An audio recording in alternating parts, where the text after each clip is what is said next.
Greetings, everyone. Welcome to the second Internal Controls Roundtable sponsored by RGP. I see a lot of people still joining, so we'll give them a few minutes to log on.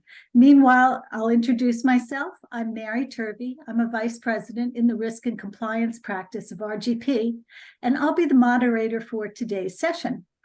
As those of you returning know, this is an interactive session. Our presenters will lead on topics that you yourselves have suggested through the survey at registration and through other conversations that we hold with you and others in our field. Again, I want to iterate, this is an interactive session. Please feel free to interject your thoughts, comments, and questions at any time during the presentation. We all learn from our shared knowledge. Also, please note that this session is recorded. The recording will be made available a few days from now when we send a link along with today's presentation materials. But for those of you who are hesitant or shy about speaking up, please feel free to use the chat function for your questions, which will be monitored by our producer, Nicole Spiridelis. Also, for those of you who made a New Year's resolution to start your CPE earlier this year, we are glad to help. We will be providing 1.5 hour CPE credits that are available for your participation today. To be eligible, please stay on for the duration of the program and respond to the polling questions that are launched throughout. A survey will appear as you log out, which, though not required for eligibility, we thank you in advance for any feedback you provide. And please note that CPE certificates are issued within 2 weeks of the program via email. As a final note, we have 3 terrific presentations, and we would like to hear from all of them. Believe me, it will be a happy problem if we have so much discussion that I'll need to herd through the program. So please don't be offended if I need to move things along. You may reach out to any of our presenters directly. That contact information is at the end of each presentation. With that, I'll turn the program over to Ted McCauley, our host. Thanks, Mary. Good morning, everybody. As Mary said, I am Ted McCauley. I'm with RGP and one of your many hosts today. Looking forward to spending the next 90 minutes or so with you guys. Just before we start, I wanted to share that we've got a very broad, wide-ranging group that's expected to join. We'll have about 200 people representing about 125 different companies. And so in the audience, we'll have CFOs, CAOs, CIOs, controllers, financial planners, internal auditors, IT managers, and many more. And then also just in terms of industry, we've got healthcare, energy, retail, manufacturing, high-tech, financial services. And then lastly, in terms of size, we've got companies joining us ranging from sole practitioners to Fortune 100 companies. And I'll just echo what Mary said, because I know it's very, very true. With a group this size, it's really easy to be shy. So our only ask is please overcome your shyness, make this as interactive as possible. We just have found the most success when we can be sharing different ideas. So with that, let's get started. And I would like to kick it over to Jim Giustini. Thank you, Ted. Hello, everyone. I'm going to jump us into our first session, which is on the subject of driving project success, within which I'm going to cover 4 topics. So the first is really getting grounded on why should we even care about this topic? Why spend the time? We're going to define what project success means, dig into some of the root causes of project failure, which will then allow us to have a review of what are some of the best practices for tackling this problem. So what we wanted to do is first just establish a baseline here and just ask all of you with this polling question, which of the following best describes your organization's project success rate? So when you think about the organization where you are today, if you had to summarize, is it that you're consistently good at executing projects and usually achieve the desired results, that your performance is typically good, although you have some room for improvement, you have room for significant improvement, or that you frankly don't know, but that the topic itself is now making you curious? So we'll give you a moment here, and we'll see how the results come in.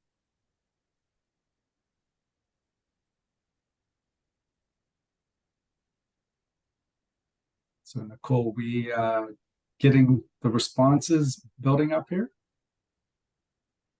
Great responses. Just going ahead and sharing the results now. Excellent.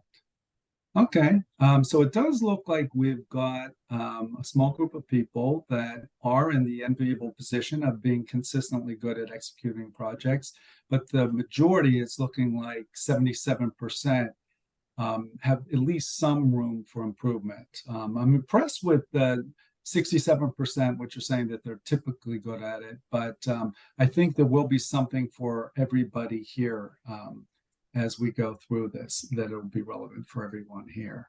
So I'm going to jump in and talk a little bit about, why is this subject important? So the reality is that project failure is a huge problem. It's been a persistent and pervasive issue for companies of all sizes, industries, even where they're located geographically for decades. And this is something that it's not based on one particular study. I've personally been monitoring this for over 3 decades, and it's eerie how consistently the reports that come out corroborate that roughly it's predicted that 2/3 of all projects fail, and this is self-reported. So that's just thinking about it in the aggregate. But when you kind of zero in and look at that subset of projects that would be considered truly strategic or transformational and their impact, the failure rate is consistently reported as being even much higher.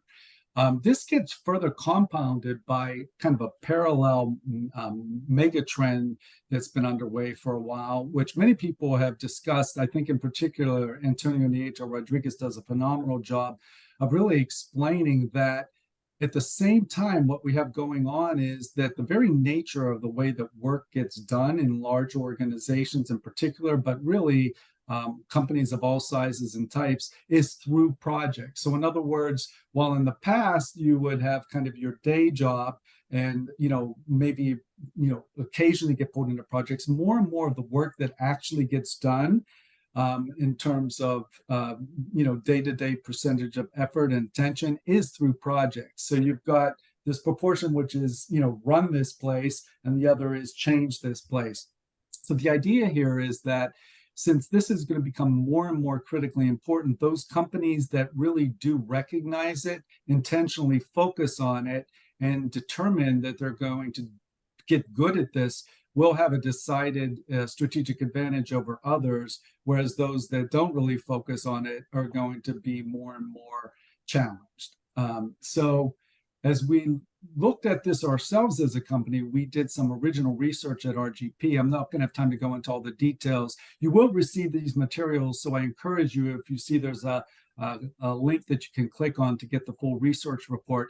But I'm going to highlight one really interesting finding. Just like in this session where 20% of you had said that you consistently are good at your projects, what we found is that 15% of our respondents, were over 400 that we had worked with, they had said that they consistently achieved their goals for the most critical projects, which were defined as being $1 million plus, and had major strategic types of objectives associated with them. So we were really curious to see, okay, for those that are doing well out at it, like what's the payoff for them? And what was interesting is of those companies, so that would have been 62 companies, 60 of them were public.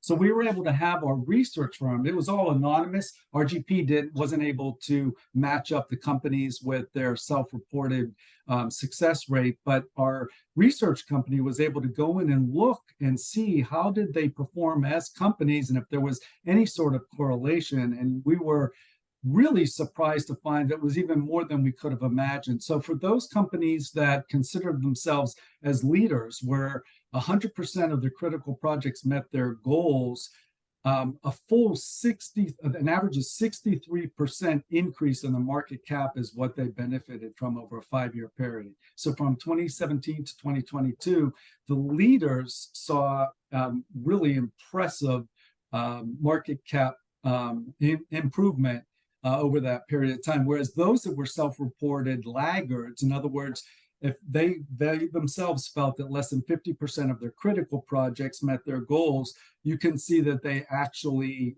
declined in terms of their market cap. So We're not suggesting that this is a causal relationship, but there was a very clear correlation. It's something worth paying attention to. Kind of looking at it from the flip side, if you think about if you don't focus on it, what are the effects? Now, some of this might be really obvious, but we thought it's really important to just quickly cover this. There are going to be financial, strategic, operational, human impacts that typically it's more than one that you're going to encounter if you have failed projects. So obviously there's this, delayed benefit of what you're investing all your time, energy, and money into. It's the opportunity costs of, potential revenue streams or gains in market share. Obviously, major cost overruns. If the project runs longer, it can lead to, financial strains, debt, cash flow issues. There can be strategic and operational impacts, which could be literally having supply chain issues or major impacts on customer service or order fulfillment. And then finally is the aspect of the human component, which should not be underrated. I don't know how many of you have been involved in a project that didn't go well, despite all the time and energy that the team put into it. And it can be soul-sucking, right, to be spending time and energy, particularly if you've got another day job and you're doing this. So there's a lot of reasons why that you should focus on this. But collectively, many of these, for companies that are consistently poor at their project success, often it leads to attrition. So and I'd be interested, by the way, if there's anyone that wanted to share in the chat what you've personally experienced, any of these kind of challenges here. If any of these resonate with you, I'd be interested in knowing that. So let's talk about how should we think about defining project success. So many of you have probably heard about this. It's often called the iron triangle of project management, and that's that interplay between delivering things on time, on scope, within budget, right? So everybody knows that the folks that are responsible for leading the project will say it's like squeezing a balloon. If we mess around with how much scope or what the functionality is, there are going to be implications for the timeline or for the overall cost, or if the timeline slips, that's going to impact the overall budget, that sort of a thing. So for decades, this has really been the assumption that this is what we really need to be focused on, obviously with the expected quality coming out for whatever it is that's being delivered by the project. Now, I have up here old think. That might sound a little bit snarky, and I want to emphasize that I'm not suggesting that these aren't important. They're all critically important, but what experts, I think, would agree is that this has evolved and that there's one critical component that is often missing, surprisingly, and that is, what about, did it achieve the business goals, the business objectives that you want for that? Now, that might sound shocking, but it's actually more common than you think. While there might have been some upfront work that was done, for example, on a business case and some high-level back to the envelope kind of assumptions for things, often as the project goes from the initial approval to the detailed planning to the formation of the teams, and then often can run months or years.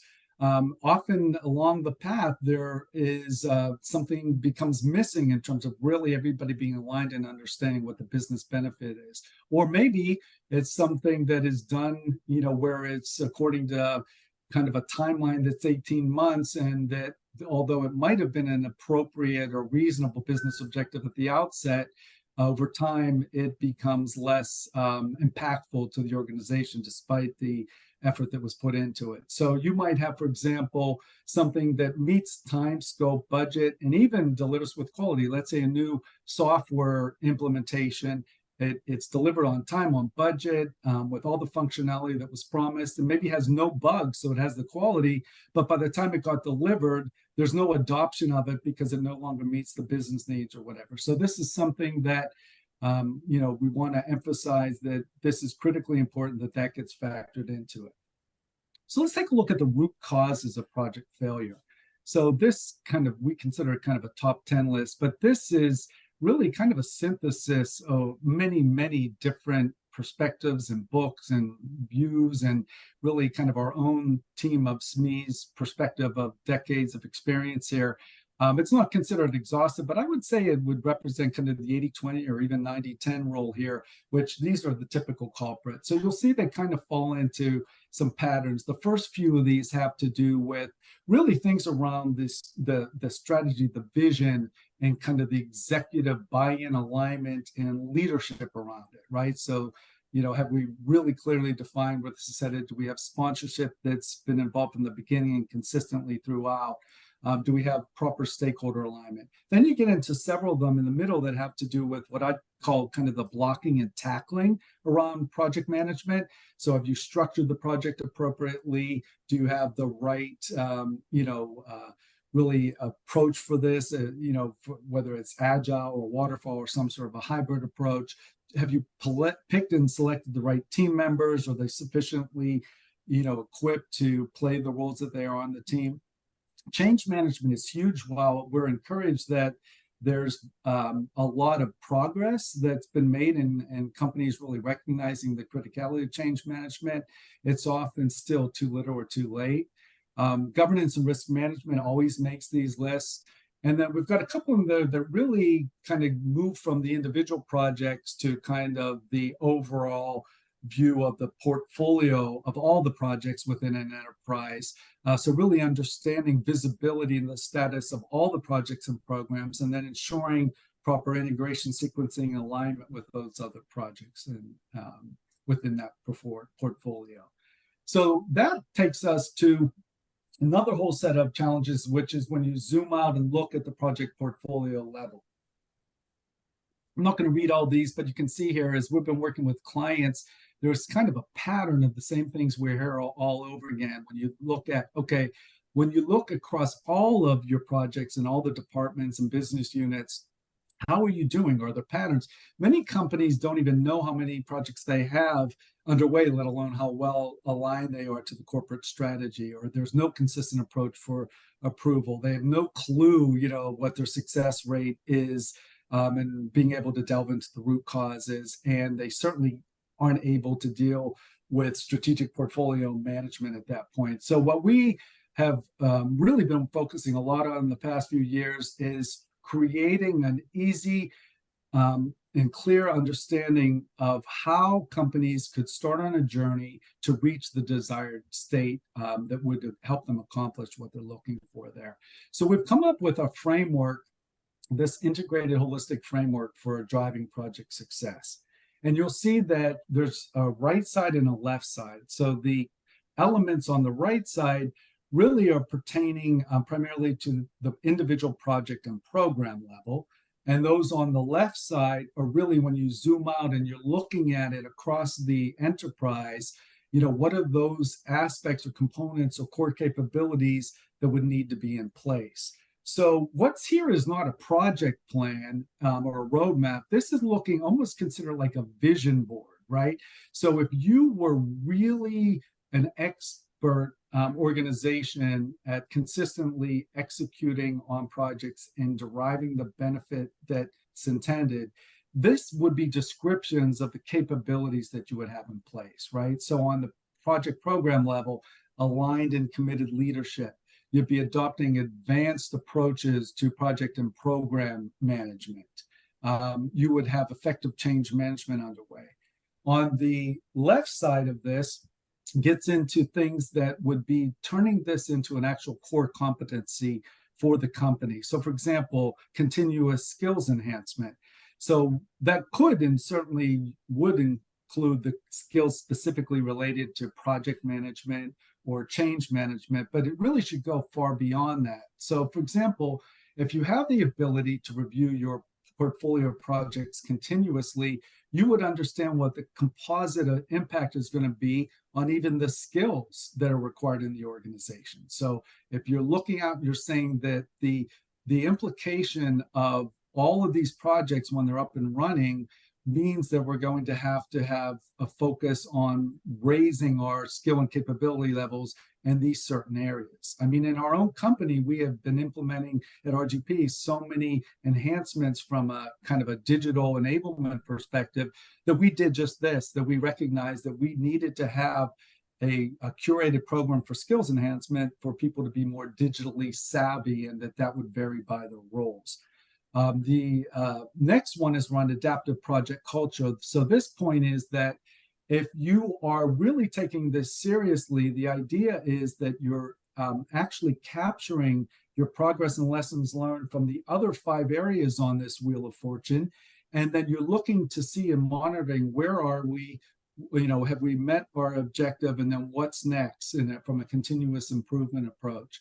And then finally, in the upper left is really moving to true strategic portfolio management. So this is where you're getting to understanding, and having visibility real time across all the projects within the portfolio, being able to diligently track the benefits against the original business cases, and then having a repeatable and consistent approach for ongoing review of these projects to make strategic decisions about needing to invest more in certain critical projects, potentially kill certain projects, or merge them as the organization is obviously going to evolve.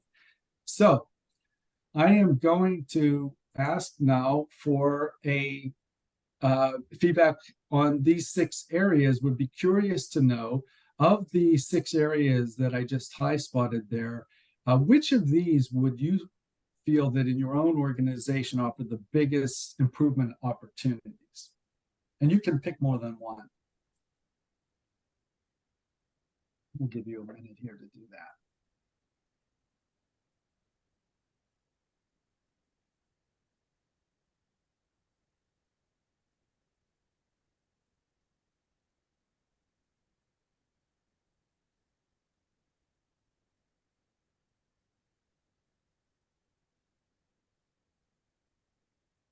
How are we looking, Nicole? Great. I'm going to go ahead and share the results. Oh, okay. This is, there's definitely a pattern. I've been giving a similar sort of presentation in a lot of different forums and to different audiences. And I have to say, more often than not, change management is emerging as the greatest area of opportunity. And then the rest kind of varies considerably. But this particular group, I can see it really, a lot of it is around even down at the individual project level. So the aligned and committed leadership, advanced project program management, the change management, that's on the right side of the wheel, which really makes a lot of sense of getting the foundation right. So just to bring this home, because we're down to just a few minutes, and I want to make sure that I respect the time of my colleagues here. We're going to be sharing some of these materials. I'm not going to go through them all, but I just wanted to draw attention to just the logic of how you could leverage this stuff. So here, this is kind of looking for those 6 domain areas that I just talked about.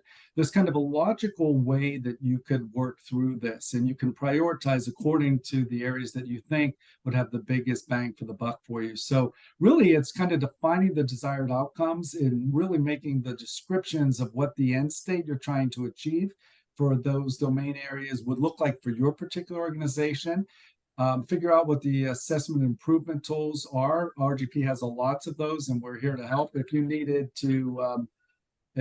assistance with that. Coming up with very concrete ways to measure your maturity as you move along, and then translating that into action plans. And here you'll be able to look through this, but the idea, this is an illustration of in each of the 6 domain areas that you can define different kinds of maturity by level. And then you can determine, working with your colleagues on some sort of an objective and honest assessment of where you are, right? And that one of the things we like to emphasize is you don't necessarily need to be world-class in all these areas. You really need to just decide where the biggest ROI would be to move the needle for your particular organization. Focus on a couple of them and set realistic goals. So here's an example where a client might say, well, we would consider ourselves a level 2 in maturity for aligned and committed leadership, but we think we could jump up to level 4, right? include a little sample roadmap here, which illustrates that you don't necessarily need to attack this all at once. You could do a current state assessment, decide the areas that you want to focus on, get alignment on that, form some teams. But the point we illustrate with this graphic is you should automatically assume that this is a multi-year journey and look at it from the long haul and just come up with a way that is going to allow the organization to see results in a prioritized way, to build momentum and to get the buy-in and enthusiasm. We provided some examples here that you can look through later in terms of enablers and different types of tools.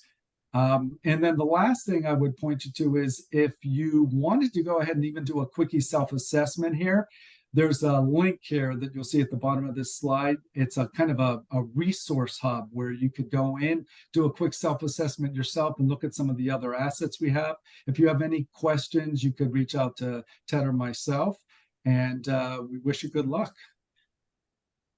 Thank you, Jim. Very much appreciate it. And I do want to remind our audience that you can interrupt, you can use the chat, ask any questions.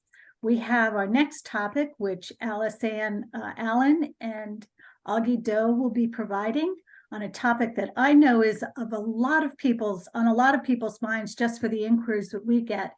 It's enterprise risk management. So Alice-Ann, if you'd like to present your deck, we can go ahead and get started. Thank you, Mary.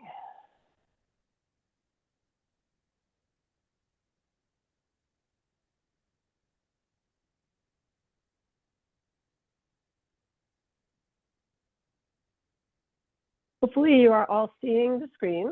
Yes. Excellent.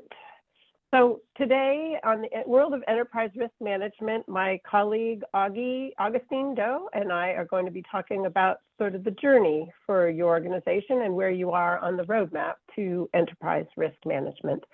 So we're going to talk a little bit about the evolution of the framework, enterprise risk management, IT risk assessments, strategic ERM, and then give some information on, and some discussion around strategic ERM and the rationale and how that might work for you to consider. So before we get into the details on enterprise risk management, we wanted to start with a polling question here. So if you could give us some, respond to this and let us know where you are with your organization's ERM journey. Maybe you're not sure, or you're hoping to define the plan, or you're addressing risk factors as many companies are in your quarterly public filings, either annually getting together to decide what your risks are or quarterly updating risks for your 10Ks and your 10Qs. Maybe you've got internal audit, or the company could be other organizations, strategy, legal, and whatnot, conducting enterprise risk assessments. You could be doing, your IT organization could be very focused on the IT risks that you're facing in your organization and in the world. Or you've developed a full-blown enterprise risk management program, but you're not really using it to make decisions. So, or you're fully developed. We'd love to know where you stand in this roadmap so we know who we're speaking to today.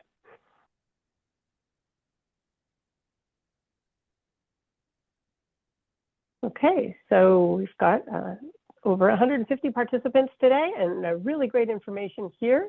Looks like the majority of us are using company or internal audit conducting enterprise risk assessments.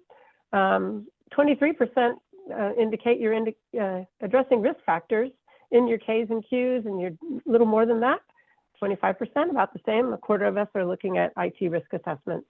And then a full 30% believe you've got a well-developed ERM program. So that's really exciting. Hopefully you'll be able to take a few tidbits away today from our presentation to help you further enhance your enterprise risk management efforts within your organization. All right. There we go. So this is a little bit of just the framework of the evolution of risk management. As you know, the Committee of Sponsoring Organizations, or COSO, has been around for a long, long time. And they established a framework that organizations could use to help understand and evaluate your full internal control environment.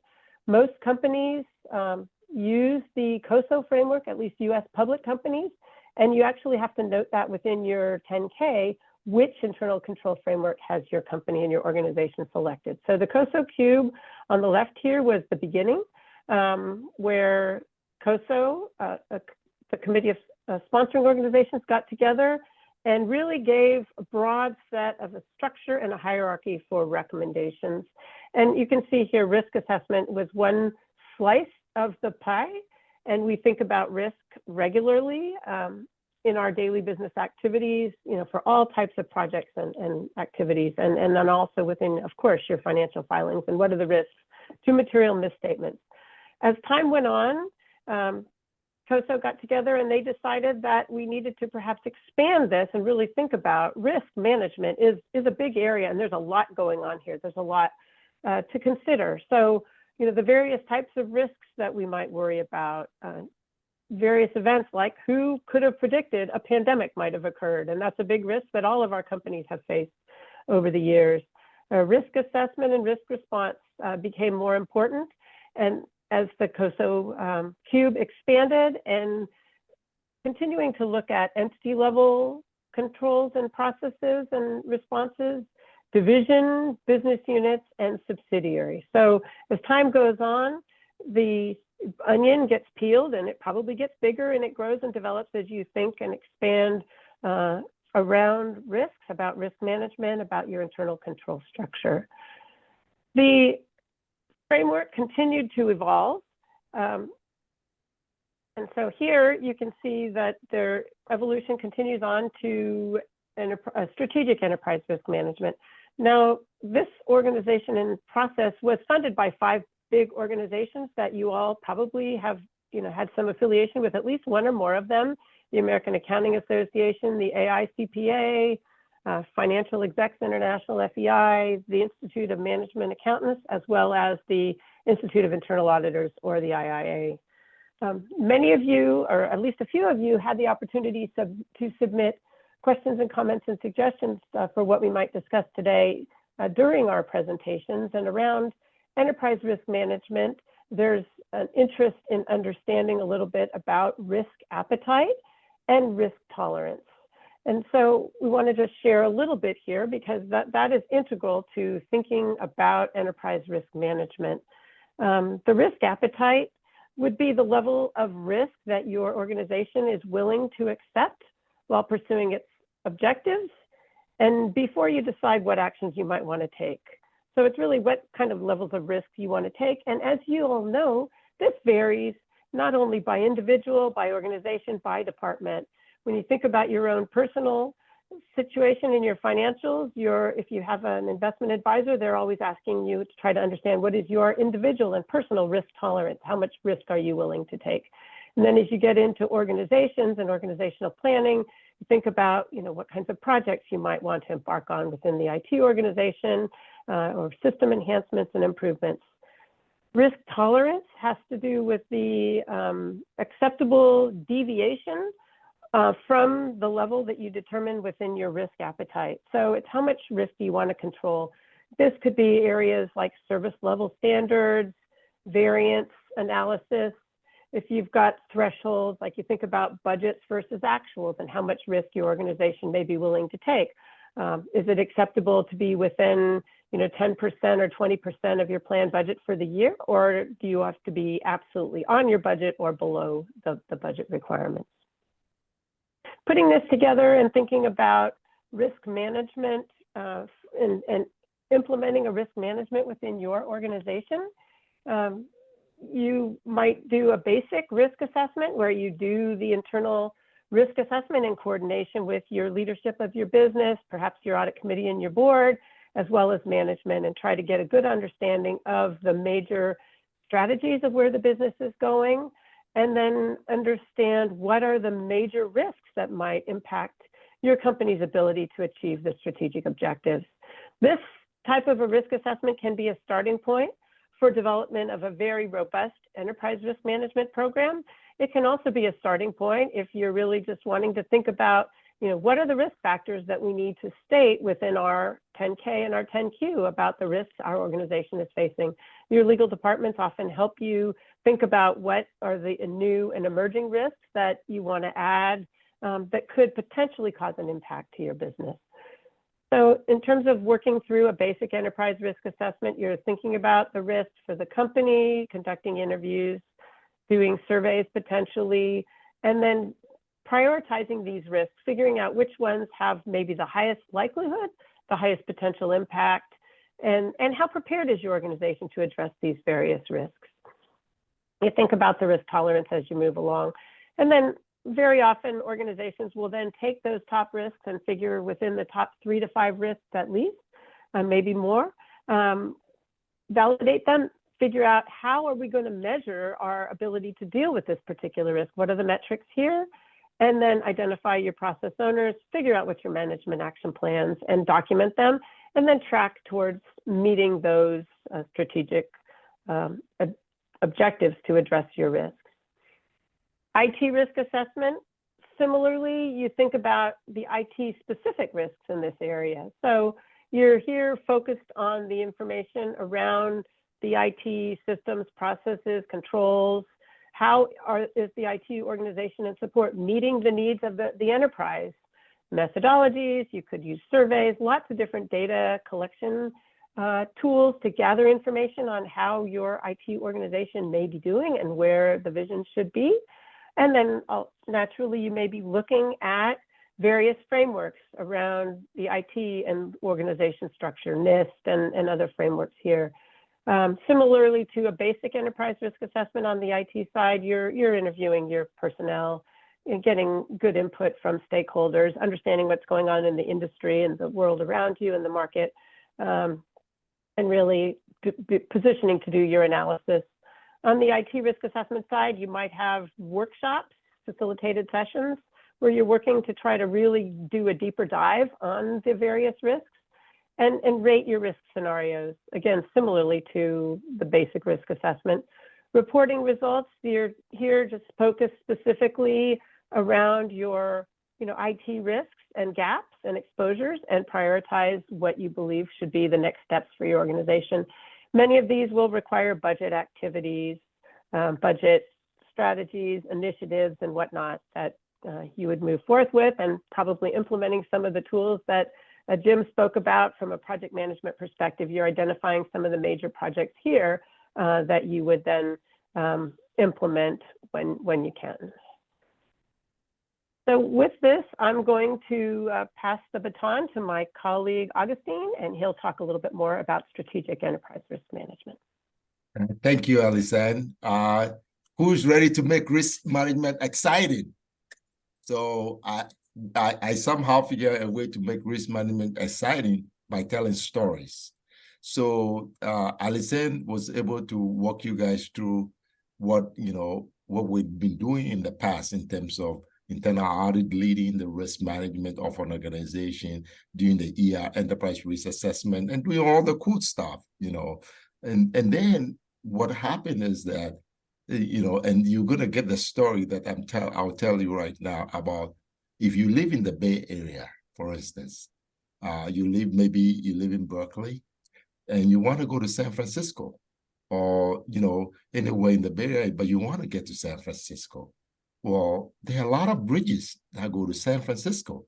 You can use the Bay Bridge if you really want to use the Oakland, bridge, Bay Bridge to San Francisco. Or you can go all the way to the Golden Gate Bridge if you live in the, and come to the Marin County, and you still get there. Or you can even go down to San Rafael Bridge and get your way to San Francisco.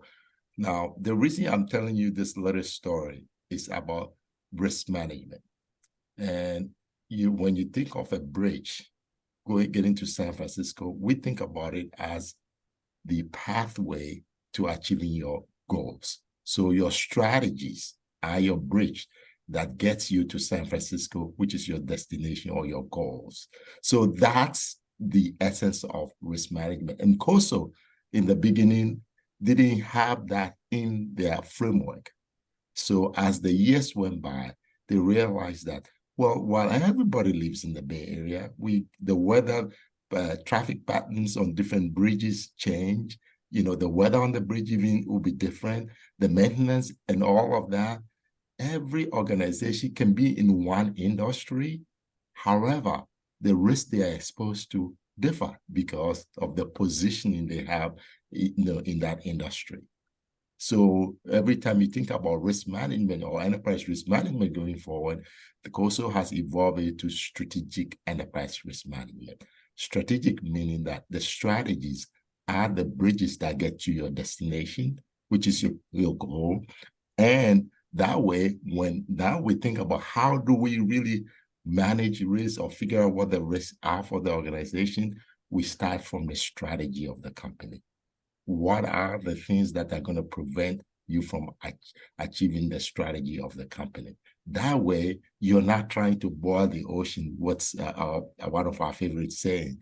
You're focused more on how am I positioned in the industry? If I live in Berkeley, I'm not going to go take the Golden Gate Bridge. I'm going to take the Bay Bridge right by me and get to San Francisco. So what my focus will be on is what's going on the Bay Bridge. What's going on on the Golden Gate Bridge, I don't care about that because I'm not going that way. That's what strategic enterprise risk management is all about. How do you figure out the risks that will prevent you from achieving your strategic goals? So as you see on there, that's one of the powerful tools that we've learned of late, that this is the way to go. I'm very excited because I saw about 30% of you already have a well-developed risk program. Now is the time for you to transition to that strategic enterprise risk management and own it, because that's what's going to drive value for you. Now, there are other things that the strategic enterprise risk management comes with. It comes with making sure you can execute better, because now you know what's going to really be a cog in the wheel of your strategy. So you work around it. And also, one of the things that I find most exciting about is, well, instead of saying your risks are low, medium, and high, we've matured. You can actually say your risks are in dollars and the probability of it. Because I don't make decisions based on high, medium, low. I make decisions on how much budget do I have? How much real currency do I have? So you can do that with strategic enterprise risk management.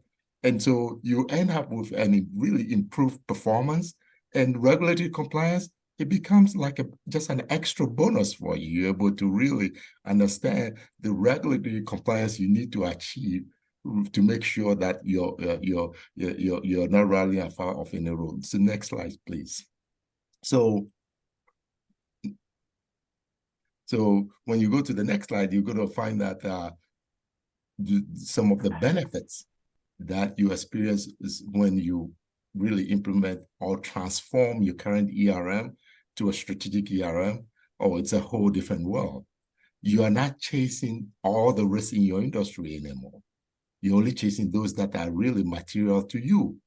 How you're positioned in the industry, what you want to do. So you get a lot more bang for your buck and are able to really achieve your strategic goals a lot quicker than all your competitors. Now, what we've heard a lot from our clients that we work with in the past is how efficient you get when you transform your ERM program to a strategic enterprise risk management. You become really efficient because you're not spending time trying to manage all the risks that are in your industry, but only those that relate to your strategy. And therefore, you start really gaining momentum, and financially and operationally you perform better. And once you start performing better, you find that your IT system, what are the things they need to do to support its strategy? You pull it together. The regulations that you need to abide by to really, achieve your strategy, you pull just those regulations. You're not spending time doing everything. You're just doing the things that matter to you. That's the core excitement from strategic ERM. Next slide, please. So as these things go on, you have a better grasp of your performance. And, what's really behind this movement to strategic enterprise risk management? Well, this is what has been happening in the background. We had Booz Allen, Booz and Company back in the day do their own research. We had the economics, intelligence unit do also their research. Now we have the latest one, which is from the Harvard Business Review. What we're learning is that current ERM programs, we're only managing about 14% of the risk that really mattered for the organization, that impact the performance of the organization. 14%, that's a lot, that's really low. Now, 86% of the risk are not being managed by our ERM program. So that transformation from ERM to strategic ERM allows you to get a hold of those 86 risks that impact your performance, and at the same time manage your 14%, which we are all very good at managing. So that's why it's such an important thing. If you want to walk away from this roundtable today, the knowledge I want you to walk away with is Augustine, that gentleman who is always, so passionate, excited about risk, was telling us that we need to move from ERM to strategic ERM so that we can actually manage 100% of the risk that impact our performance. That's what I wanted you to move away from, to have when you get out of the roundtable. Next slide, please. And so what we've done is, if I could just interject with a question. sure. So I'm in proxy for the other groups. So when I hear the word strategic, I always think that has to do with larger companies that have very fully developed governance programs. Could you talk a little bit about the scalability or how a smaller company with a more limited budget could graduate to strategic ERM? Oh, Mary, that's a very, very good question, and goes to the heart of what we advise clients to do. So when it comes to strategic enterprise, you don't have to be a big company, or you don't have to be a small company. What we talk about is when you look at yourself or the company, you look at not just say the competition and say, oh, when people think about strategy, they think about the competition, what they're doing and all that. When we talk about strategic ERM, we're talking about taking a stack of your strategies, listing those strategies, and coming up with a risk assessment that asks each executive what it is that's going to prevent them from executing each strategy, and pulling that data together and synthesize it in a way I call the distillation process, where you realize that risks are the same throughout the organization. They just change shape. They can start at operational risk. They can end up as financial risk. And doing that really careful analysis and pulling all that into the top 10 or top 5 risks of the organization. So you don't need to be a big company to do this. This is something that goes to the core of your being.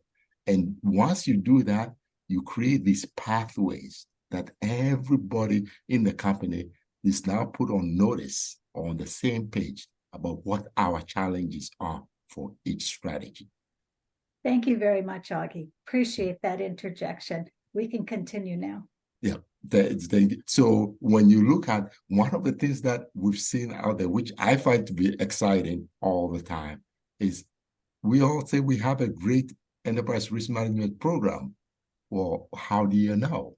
Well, we don't have the capability, or most people don't have the capability to benchmark it to their competitors. So what we usually tell people to think of is, okay, now start demanding from your consultants. I need to know how good my risk management ERM program is. How do we do that? You can do that by just benchmarking your program to COSO, which my colleague Alison nicely talked about. We have ISO 27001. You can benchmark it to that, the principles they have, and also all benchmark it to RIMS, risk management maturity. That way, you now get a really good sense of what are the things that I need to have in my risk program so that it can support my operation. So that is a big thing for especially the well-developed programs, and for the programs that people who are trying to build their program. That's something I highly recommend. Now, if you do that, you're going to find that there are a lot of holes in your risk program. And that once you finish that process and able to close those holes, you have the opportunity now to do what we call a comprehensive enterprise risk assessment. And this, the beauty of about the enterprise risk assessment is that it's not like the ones that we used to do in the past where you just ask people for their risk and they tell you. There's a series of steps where you start from the strategy. First, the executive, you get an alignment between the executives, their functions, and the strategies. And then you ask them, what are those things that are going to prevent them from achieving those functions that they are supposed to be performing for the organization? It's a beauty. When you get to the end, you have a set of really clear risks that everybody would really stand by, and you start putting those impacts in dollars and cents, because that's the decision-making tools that we use to run our businesses. So I share these steps. These are steps that we have companies follow, to really build or transform their ERM program to a strategic enterprise risk management. Now, eventually, what you need to do is to integrate that into your strategic planning. And that process is something that it's really simple. You can start and get the company really engaged 100% all the time because it's exciting for them. So I'm going to wrap up, go to the next slide, which is we do have a polling question that we would like to go ahead and have you guys think through some of the risk management tools that IGP creates for clients as we implement strategic ERM.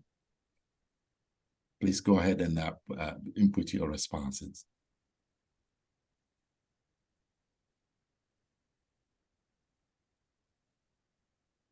And Nicole, go ahead and tell us once we have the score. Absolutely. We're still just accepting responses. We'll keep it open for another 10 seconds or so, and then we'll go ahead and close it. Of course, feel free to shoot me a chat if needed. Thank you.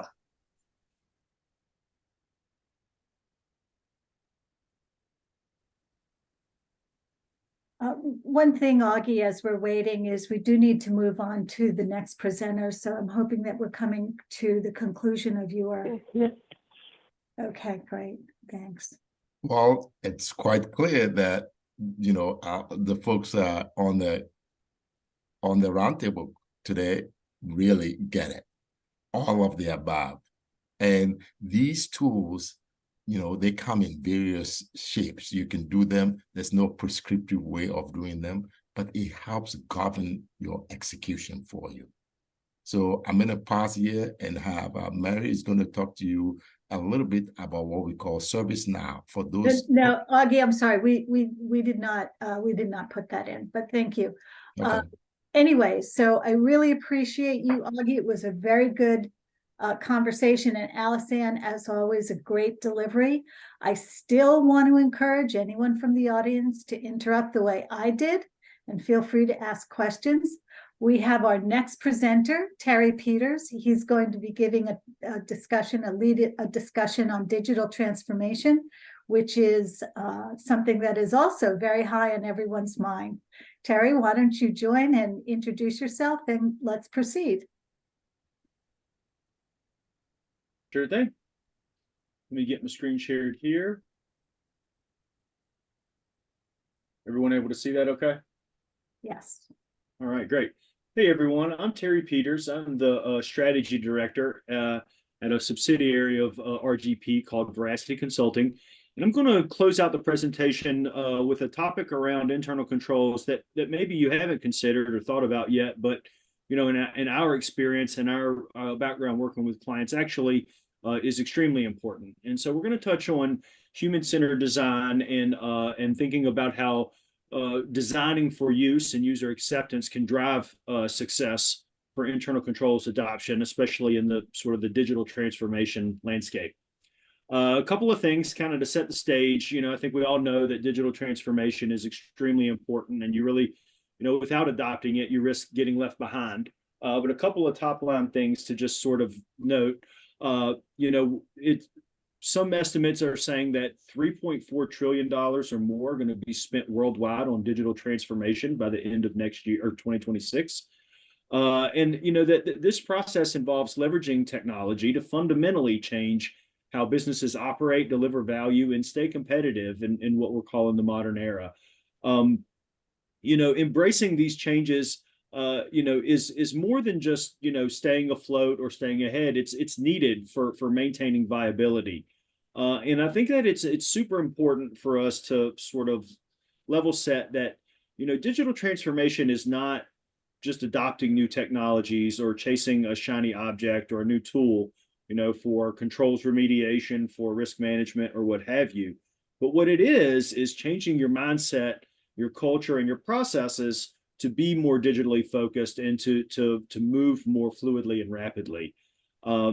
Just a few of the promises of digital transformation go from everything from increased revenue, better margin through more efficient operations, reducing risk, all things that are key from an internal control and risk management perspective. But then also can improve both the customer and the employee experience, as well as just drive innovation on the whole. So a lot of good reasons for this to be an important topic in our talk today. Couple of other, just things to think about from a macro perspective. The overall global digital transformation market size, evaluated at still at only 608 billion a few years ago, is really forecasted to rise by 23, almost 25% through the rest of this decade. 89% of all of the companies surveyed by a survey done by IDG recently say that they've already adopted a digital first mindset and or are working towards that. Investments in digital transformation are rising at 3 times the spend of other IT spends or other budgets in the technology space. And more than 50% of CIOs plan to increase their staffing to accelerate these digital initiatives over the next few years. So, for really any industry, this is an important topic, and any aspect or any discipline within that industry is something to pay attention to. So just kind of bringing those up as kind of qualifying things for, why this is important. And obviously I'm speaking to the choir here, kind of stating the obvious, but, internal controls are an important aspect of operations, right? Everything from efficiency around reducing errors, fraud, streamlining processes, to emphasizing, that compliance is not only a legal requirement, but a strategic move to build trust with your stakeholders, with your board, and with your customers. It's also an enabler to proactively address challenges and be prepared to capitalize on opportunities. They say luck is one part opportunity and one part preparation, right? So you have to be ready to take on those challenges, by being organized and ready to go when they present themselves. And so, all of these sort of gears and mechanisms working together, are what drive your internal control environment and your risk advisory, risk management efforts. Now, obviously, you guys know this, but, just sort of level setting with that as we move into the rest of the slides. So, human-centered design. I think that, a lot of folks have probably heard this word, have thought that it's been a part of what they've done from time to time in the past, but from a, again, from an internal controls perspective, it's not extremely prevalent.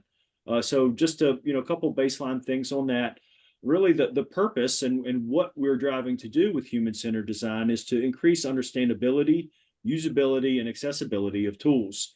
A focus on creating interfaces that are really easy to use, easy to comprehend, and accessible by a diverse user base with different strengths and weaknesses, means of accessing, and even potentially disabilities around sight or hearing impairment, as well as motor function with your hands to interact with it. It's also about integrating feedback in the design process on an ongoing basis.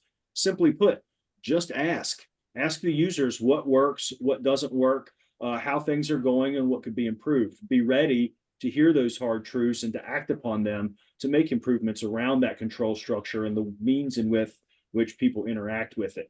Just because it's regulatory, just because it's legal, doesn't mean it has to be hard to do, right? We're very experienced and adept at designing interfaces and experiences to support this that are intuitive and that are usable for folks. right? So like I said, it doesn't have to be hard. And then lastly, focusing on a customization for diverse user roles, especially in a space like this. There's highly specialized interfaces that are needed to meet the specific needs and roles that different user groups, and we need to design for those accordingly. Just a quick kind of 4-step how-to, right? Number one, put the human element at the center of everything that you do. Maintain a focus on who we're serving and why and what they need to be able to accomplish. And every decision, design decision or process decision, needs to come back to that singular focus if we're going to be successful in rolling out digitally focused internal controls. Number two, like I said, involve users at every stage to create the solutions that resonate with their needs and preferences and to make sure that they feel heard. If we keep people involved in the decision-making process along the way as we go, then we build champions, we build evangelists into our process as we push forward on organizational change management and rolling out of changes, so that that we have people in our court and we have cheerleaders for these updates, as built in as we're going.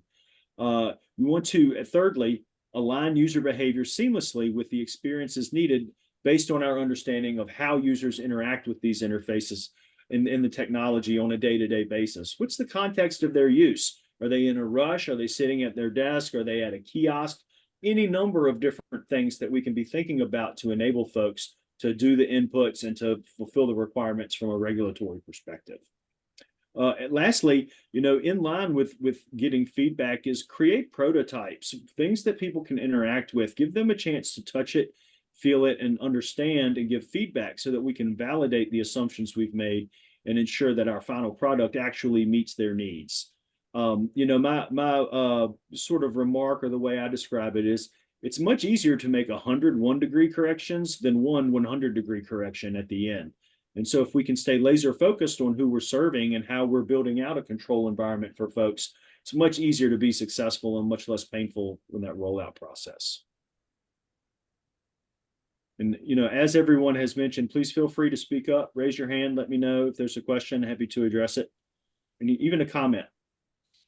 Kind of moving along here, human-centered design really can drive transformative internal controls. We can enhance the user experience with these internal control processes. And, I've got a diagram here I love to use, right? It's kind of a, picture's worth 1,000 words, right? How is user experience applied, or what is the big difference, right? You've got your typical Apple product. It's got one thing in your focus and one thing for you to do at a time. Click here, next step, do this, next step, right? Be simple and be purposeful. Google, right? One thing, input, look for what you're trying to find, and move on, right? There's a quote from Einstein I love to use, make things as simple as possible, but no simpler, right? And now take those two ideas and compare it with usually what your company's application or the interface that you use to manage internal controls or processes. And, there's a lot there. It's very complex and quite frankly unnecessary, right? And so the challenge is, how can we transform these traditionally complex and bureaucratic internal control interfaces into something that's user-friendly and intuitive and actually helpful? How can we align with the broader objectives of internal risk and control efforts to improve efficiency, agility, and overall experience, right? These go hand in hand. And so if we're able to bring these human-centered design concepts into our work and defining a control environment, we're much more apt to be successful in the end.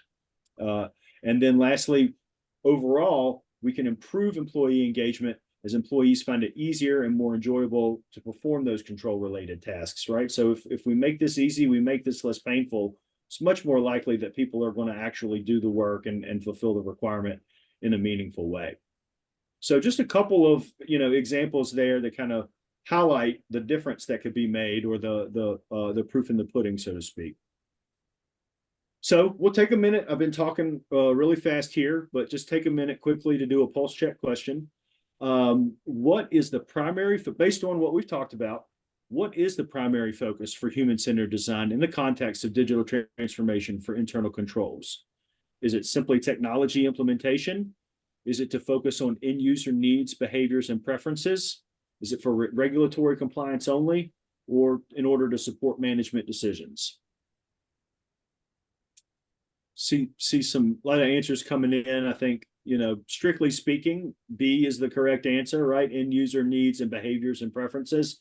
But probably should have an all of the above, right? Because it does pertain to all of these things and support all of the above in a way to make it much more smooth and like I said, likely for success.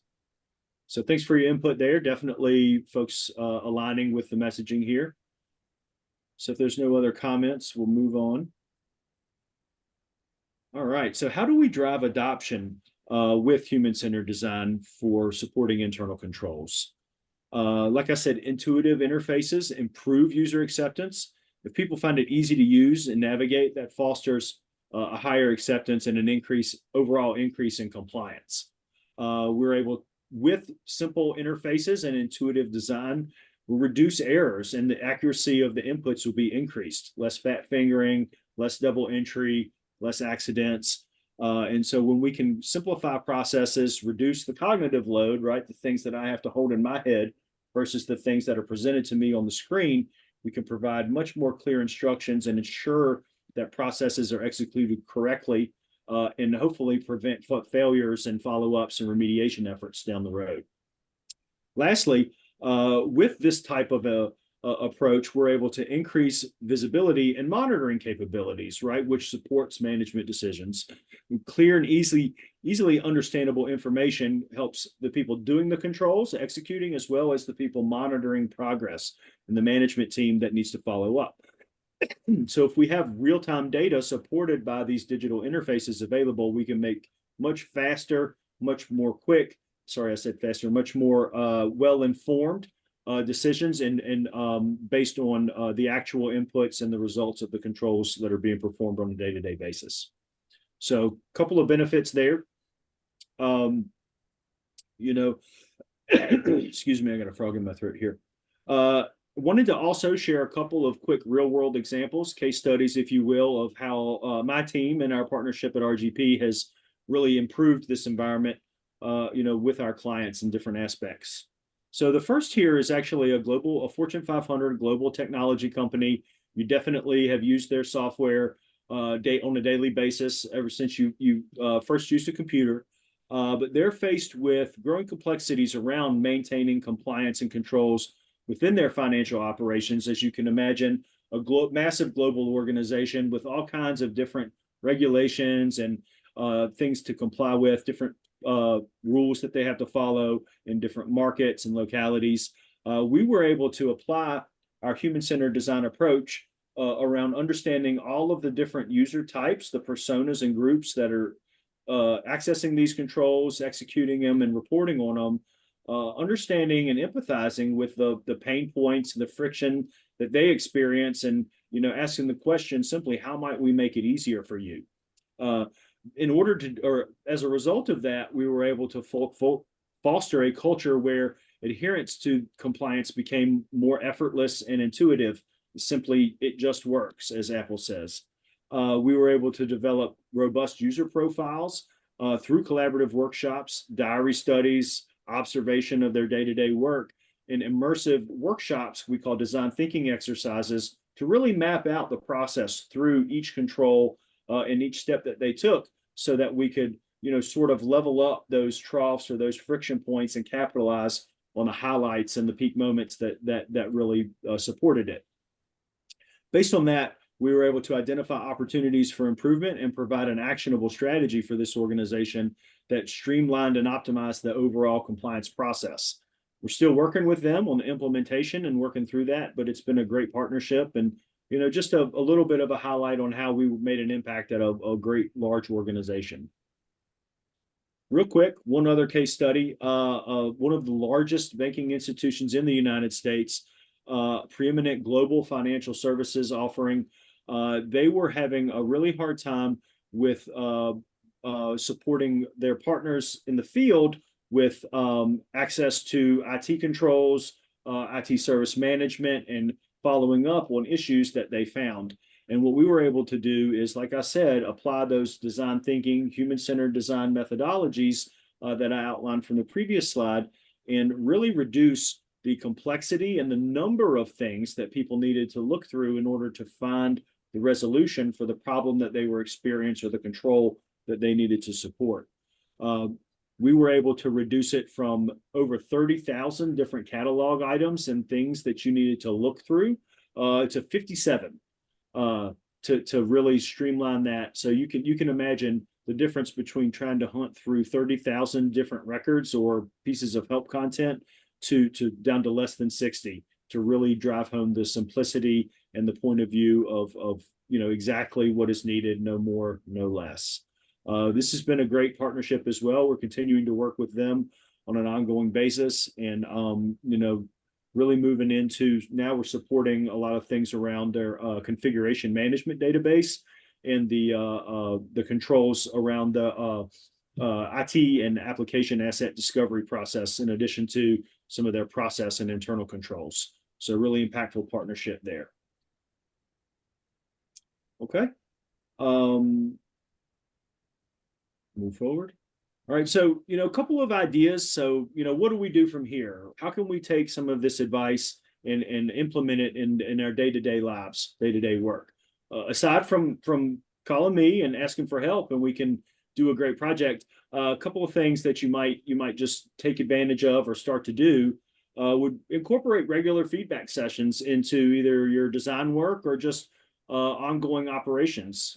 How are things going? What's working? What's not working? What can we do to make it easier for you? Wrap up your communications and the way that you present yourself and the control environment, the sort of the point of view in a storytelling perspective, right? Just like Augie mentioned, storytelling makes everything more interesting and easier to digest. And if we wrap up the need for change and what is changing into a story mentality, people will absorb it more and will be more engaged versus sort of a dry fact-based list of things that they need to pay attention to. Gamification is widely used buzzword, and probably folks get tired of hearing it. But if you're able to create more of a carrot mentality in sort of a step-by-step, call it TurboTax process for, like I said, for control practices, people will be more engaged and they will seek those rewards, however small it may be, if it's points or a leaderboard or a badge, all the way up to some type of corporate reward system. It works. And if you put the time into motivating people with reward rather than threat, then it goes along a lot further.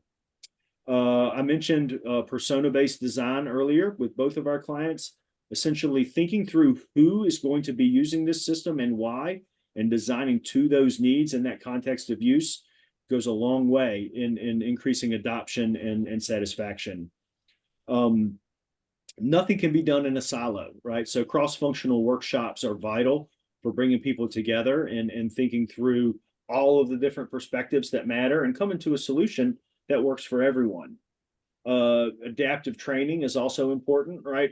Lots of people learn in different ways: visual, auditory, learn by doing, learn by practice, learn with a leader. And having a singular modality of training to learn how to traverse the control environment is not going to suffice, right? You need adaptive ways to help people engross themselves with the processes and learn how to do it based on a way that works for them. And so, it's really important to set up, different avenues and different ways for people to interact with and seek out that content. Prototyping and testing is something I've mentioned a couple of times as well. But putting something to paper, getting feedback, and being able to adjust on an ongoing basis is critical to success and to keeping people engaged and to be able to do what you need to do with your control environment. Empathy building sessions. This can be something that you do alongside your cross-functional workshops or gathering feedback, but giving your teams the time and space to talk about how they're feeling, what they're thinking and doing as they work in context with these controls, and making them feel heard and actually acting on that also is a great way to bring human-centered design into what you're doing. The dashboards, metrics, analytics, anything that you can get from a reporting perspective enabled by this to support decision making is also a great way to incorporate human-centered design. And lastly, just the user journey mapping. So thinking about your personas and how they're accessing these systems and the step-by-step process that they take in order to complete the controls and the sort of the interactions that they have with systems, as well as the processes and the other applications that support the overarching goal of completing that control.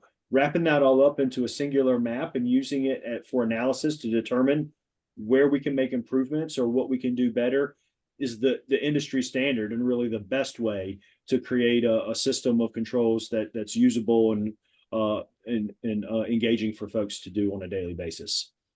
And then lastly, that focus on education and onboarding beyond, training, but getting people in initially, understanding why and how of how to complete these controls goes hand in hand with everything that you're doing. And it's something that, really you'll never be done with. It's something that you'll always need to be paying attention to and working on and continuing to adapt. So just a couple of tips there on how to apply human-centered design to your internal control framework. And then as we move on here, one last pulse check. So the question is, what are some of the benefits of integrating human-centered design into internal controls? Would it be increased complexity and confusion, higher risk of errors and inaccuracy, improved user acceptance and reduced errors, or limited visibility and monitoring capabilities? This one's pretty obvious, so it's a gimme. Looks like just about everybody got it correct. So human-centered design can improve user acceptance and reduce the overall user rates, among many other things. So thanks for your input there. And so, like I said, if there's no other questions or comments, we can wrap things up.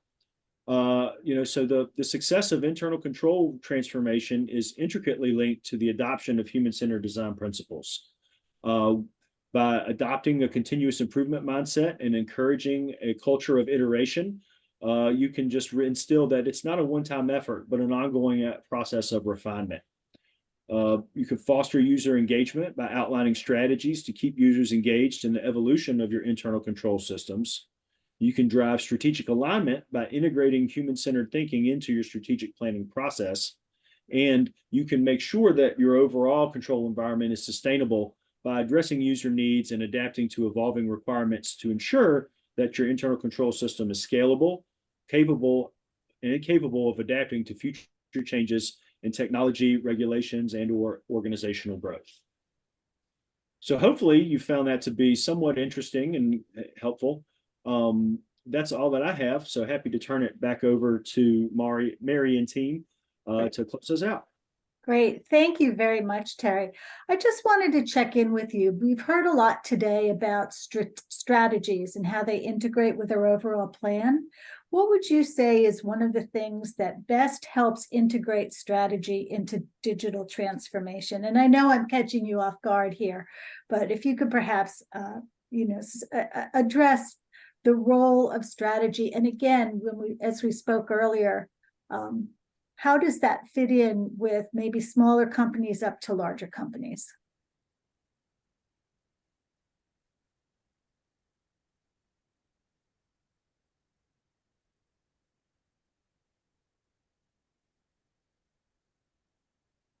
Did we lose Terry? Oh, sorry. Was that a question? I didn't realize that was a question for me. Yeah, so sorry. Yeah, I just wanted to ask you to integrate a little bit the notion of strategy and how it impacts smaller companies versus larger companies when it comes to digital transformation. Oh, sure. Yeah. Strategy is for everyone. It's not just a big dog type of a game. I think the trick is, just like with human-centered design, is being adaptable and, focusing on what matters, right? What is the goal and how can we get there? We want to drive towards outcomes over outputs, right? So it's not about how many deliverables you make or how many things you do, but how can we make this process easier for the people that need to execute the controls? And, it starts with simply just sitting down and asking, how might we make this better for you? We can start from there, and we can make small iterative improvements, or we can take a step back and rethink the entire environment from a strategic perspective. So, it really comes in all sizes. And like I said, it starts with focusing on the end user. Great, thank you. We did have a question in the chat for Augie. Augie, one of our participants said, how do you put a dollar impact or value to the more qualitative risks? Well, it's a very good question, and it's one that we've actually have to deal with. We've had to resolve that. There was a client we worked with in the Chicago area. They're in education, and as we went through the risk process, the risk assessment process, we did a strategic enterprise risk management transformation for them. And as we did that, they said, Augustine, how are we going to be able to put dollar, value on these very qualitative and almost fluid type of risk that we have? And it came to them not as a surprise that they'd been putting dollar values to it themselves unknowingly. And one of the ways we get around that issue is we create praxis. How when you look at the impact of cyber security, how do you quantify that? For years, organizations struggled with quantifying cyber, the dollar value of cyber impact, until Verizon took steps to begin to put praxis in place and then measure those praxis. So that's the process, the approach behind, really quantifying qualitative measurements. They may be qualitative, but there are praxis that can represent those the elements of those qualitative measurements. And that's where I live. I live in that space. So there's no qualitative measurement that you can never quantify. You can always quantify them. Will it be 100% fit? No, but you'll be in the 90th to 95th percentile of the measurement. And that would really resonate with the risk owner a lot more than just saying it's qualitative, because decisions in this world are made based on dollars eventually. So if you quantify it for them, they're able to make sound decisions because they have an instrument that they can measure it against. But if you just leave it as a qualitative measure, they don't have an instrument that they can measure it against, and therefore it becomes a lot more fluid for them. So yes, there's an approach. We have it in-house, where if the people are interested, I can follow up with a lot more detail for them so that they can understand what we mean by creating praxis to represent each element of the qualitative measurement. Great, thank you. There is one other question that came in the chat, and Alice-Ann, thank you for responding, but I'd like to throw the question out to any of our presenters. Although it was asked in the context of ERM, I think that each of you, Jim, Terry, Alice-Ann, Augie, might have some input on this, because I think it's a good question. It is, I would like to do an IT risk assessment, but our organization hasn't done an ERM. What would we need to do a step 0 and do a mini ERM to help feed there's a block, to help feed the process? So I'd like to open that up to any of the presenters today to address that question. And I would say to the person who asked the question, I'm keeping your name private, but if you would like to address any of them directly, please feel free to do so. And we'll give that about up to 3 minutes before we start our conclusion. So again, would any of our presenters like to address that question? I can take the first part of the question. I would like to do the IT risk assessment. They don't have an ERM. One of the things to consider is, if you want to do an IT risk assessment, you don't have to have an ERM program. You can still do your IT risk assessment. You just have to take a look at your industry, because there's the NIST framework, there's the ISO, there's FISMA if you're in the government. There's a whole set of different IT frameworks that apply when you're doing an IT risk assessment. So you have to first pick the industry you are in and make sure that that you're using the appropriate framework to really conduct your IT risk assessment. Now, you're going to find out later on if you cannot tell a company to build an ERM program. You have to make a case, a business case for an ERM program, so that the people, the sponsors, the executives will be engaged. If you start to build your ERM program on your own, you may not get the traction that you need because there won't be engagement by senior leadership. So building an ERM program is not something that you just want to start on your own. It's you make a business case for it and let all the executives, the folks that run the company, be included in the process so that you have engagement, because then you need that engagement for the program to actually work. So that's one of the things I would like you to be aware of. Thanks, Augie. And I'll add to that in many cases, the IT organization is often leading the overall organization, and some companies start with an IT risk assessment and figure out, the systems and the applications. And if you're in a technology space, what are the risks to your clients, your customers, and that kind of thing. And that sometimes is the foundation to begin to build your full-blown enterprise risk management program. So you can start in many different areas and then grow and expand. But to, Augustine's point, you want to, make sure you've got the sponsorship and endorsement of your organization. If you start with IT and allow it to span, you loop in legal, you loop in other impacted organizations. So you can start in many places and then continue to build. Great. Thank you, Alison. I think I'll just make a last call for any questions. Does anyone want to ask anything or put something in the chat? While you're waiting for that, I'll just chime in with some anecdotes on that last question. I think from my perspective, we always say that don't let perfection be the enemy of the good, right? Yes. You're never going to have a perfect time to get started. So you might as well just get started.